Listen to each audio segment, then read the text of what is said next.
पिंध आउ चल जंगल को जीवा जेतेबेले एक कथा कहउछंती प्रभु राम निजे सेतेबेले उपस्थित थिबा नारी माने उच्चुष्ट परमायातान राम ज्वलित तेजसा अंतपुराच नार्याच मुमुचु बारी नेत्रज ए जेते नारी सेठी उपस्थित थिले समस्ते उच्च स्वर रे कांदीबाकु लागिले। हे राम तुमे कौन कहउछ ए कैकेयी जा कहिला तुमे ताको स्वीकार करूछ। अरे स्त्री कथा सिना स्त्री जाने पुरुष कौन जानी पारिबो। अरे स्त्री लोक केमिति अंगवास परिवर्तन करिवो। अरे ताको छाड़ी दियो से अंतपुर को जाऊ। प्रभु राम कहउछंती मो मार अनुमति नहीं जदि से जीव जाऊ।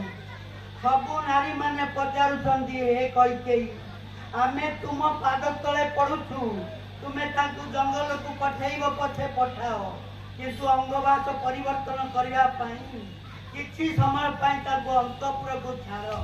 ये मर्यादाहीन काम करो नाही।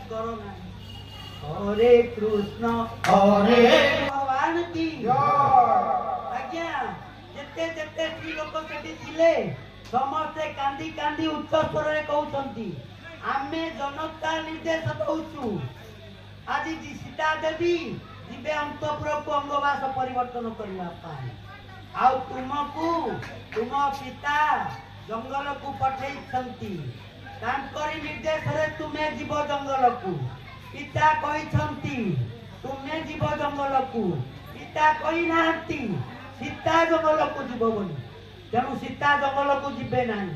आमे कहूछु एठी सीता देवी रहिबे आमे राम को दर्शन करि थांतु जो आनंद पाई थांतु सेही आनंद पाइबू सीता को दर्शन करी सीता जीवे नाही। बोलिए भक्त वत्सल भगवान की हरे कृष्ण हरे कैकेयी पशु जाल